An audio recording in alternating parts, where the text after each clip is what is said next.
1976, swine flu fiasco. Okay, so let's fast forward a little bit now. February 5th, 1976, an Army recruit falls dead, feels tired and weak, but went on a big training run, big training hike instead. 24 hours, he was pronounced dead, believed to be killed by what? The swine flu. Okay, treated medically. Again, they thought, okay, this guy has a swine flu. This is what killed the man. Later testing revealed that 230 soldiers at the base were infected with that virus as well, but didn't fall ill. Wow. So was this the ultimate cause of that person or that Marine or that Army man's death? Well, they seem to think so, because the government then spread fear that the pandemic of 1918 was upon us again. Does this sound familiar, guys? Does this theme sound familiar to maybe late spring, going into summer, and now all of a sudden going into September, October, November? Fear, fear, fear, fear. More on the 76 fiasco. All Americans were urged to get the swine flu shot. And guess what? Problems started to be surfaced and started to be tracked very quickly. October 12th, 1976, after 3 elderly people in Pittsburgh suffered heart attacks and died within hours of getting the shot, Pennsylvania suspended the swine flu program altogether. After many deaths, paralysis, and other serious reactions were reported, the U.S. government stopped the program on December 16th. Calls a halt to it immediately. After the damage is done, after we're seeing what exactly happened. Over 40 million people were given the shots for a flu that never came. At least 25 were killed, 500 paralyzed, and thousands more injured. Now again, these are the things that are reported, guys. You know, those who have this shot, those who had this toxicity and those toxins put in their body, don't always get statistical analysis, right? These are the people who showed up and who actually got reported. Amazing. It's a fraction of the true percentage. It has been called the greatest public health fiasco in the history of the United States. And if we don't watch out, what happens? History has a tendency of repeating itself. The avian flu. Okay, so let's fast forward a little bit now, a little more current history. WHO first warned of an avian flu pandemic in 2004. You guys remember this? The bird flu. It's coming from Southeast Asia. SARS, right? The pictures of the people with the mask. Again, killing all the birds and chickens. Projected up to 150 million deaths. 150 million people were predicted to die from the avian flu, from the World Health Organization, okay, in 2004. Reality, I think they overshot the mark a little bit. 262 deaths. Wow. From 2003 to 2009, 262. Now again, that's the reported figure. Now we talked a little bit about it a second ago, I'm going to get more into it, is that when they report flu deaths, you have to know that they're reporting flu and pneumonia deaths lumped together. I'm going to see the trickery in the numbers here, because 98% of that, 99% is actually pneumonia. The 1 or 2% is the actual flu number. But guess what? Drug companies sold $100 billion worth of vaccines. Wow. All right. There's a profit to be made in sickness. There's a profit to be made in fear and illness. 2009 swine flu. Okay, now fast forward, here we are today. Swine flu, H1N1, is nothing more than a mild seasonal flu, according to the experts. I'm going to see them in just a second. Will this be another fiasco? Well, I don't know. According to the CDC and according to the U.S. government, we're predicted and want to have 250 million Americans to be vaccinated by the end of December. What did we say right through there? 282 deaths, 2002 to 2009. Well, what are we going to look at now? Of 250 million Americans predicted and wanted to be vaccinated from this time around. Outbreaks smaller than feared. See, you got to kind of dig. You got to kind of look at the research. You got to kind of know the facts, right? About for ourselves and for those that don't have a voice, for our children. As of May 2009, swine flu outbreak in Mexico may be considerably smaller than originally feared. And this isn't the stuff that splashes headlines, guys. This is the stuff that goes along the ticker box, right? We're into sensationalism. We're into journalism that kind of alert this, crisis that. Mexico has reported about 2,500 suspected cases. However, of the 908 suspected cases that were tested, only 397 of them, right, less than half, turned out to actually have the virus. And of those, 16 people died. So was this the huge thing? I mean, I remember having patients, right, late fall, late spring, early summer, canceling their trips to Mexico, right, just saying, we're not going anywhere south there, the masks are coming out in the major metropolitan areas, things being feared. Okay, now we get into it.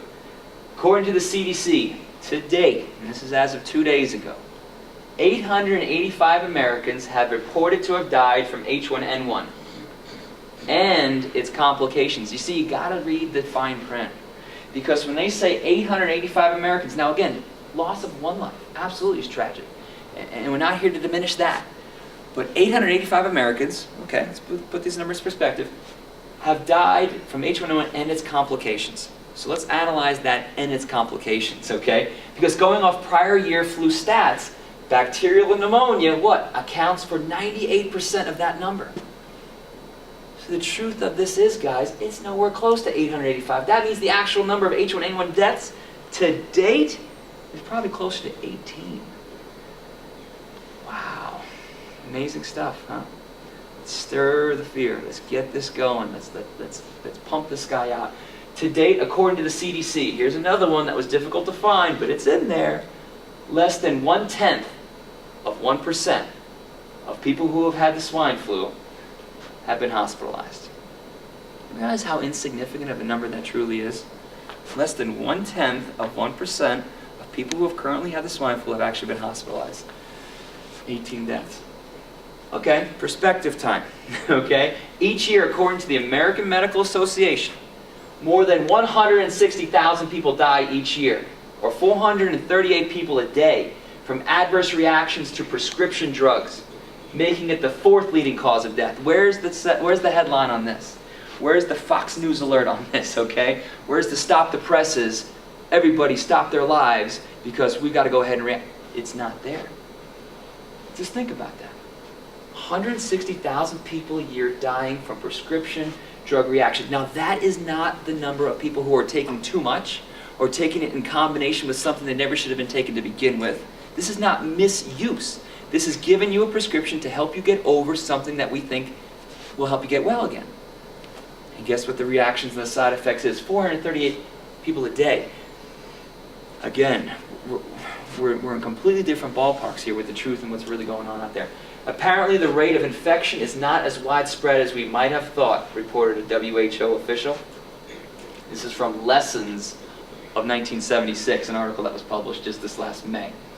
All right, keep reading on. Bloomberg News, right? May 3rd, 2009, the expanding wave of sickness has been similar to seasonal flu.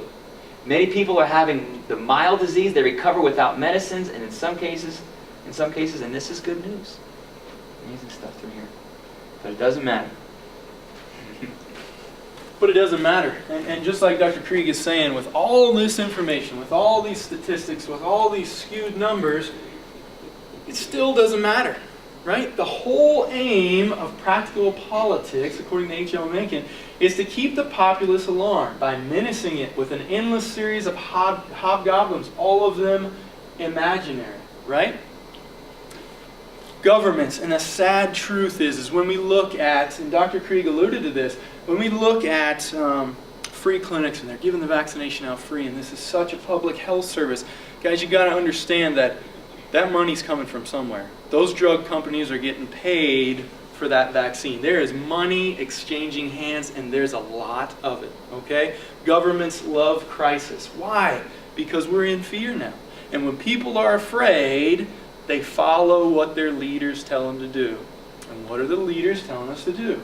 Go get the shot, right? Governments gain power anytime there's a crisis, whether it's real or whether it's made up, right? And swine flu and the hype, all the hype surrounding it is just that. It's just hype.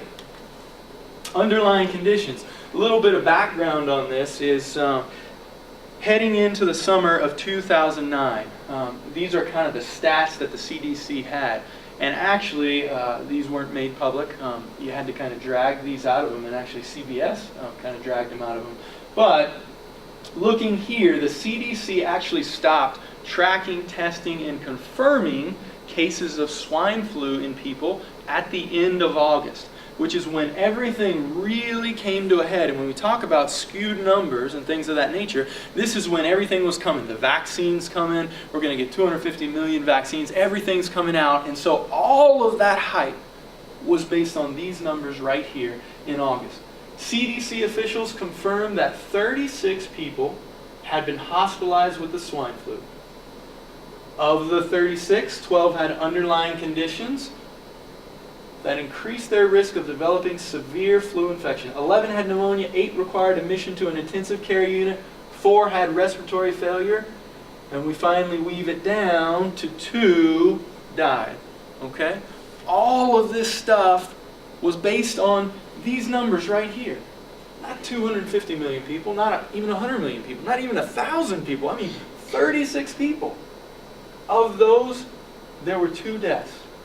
Most of them having to do with prior complications.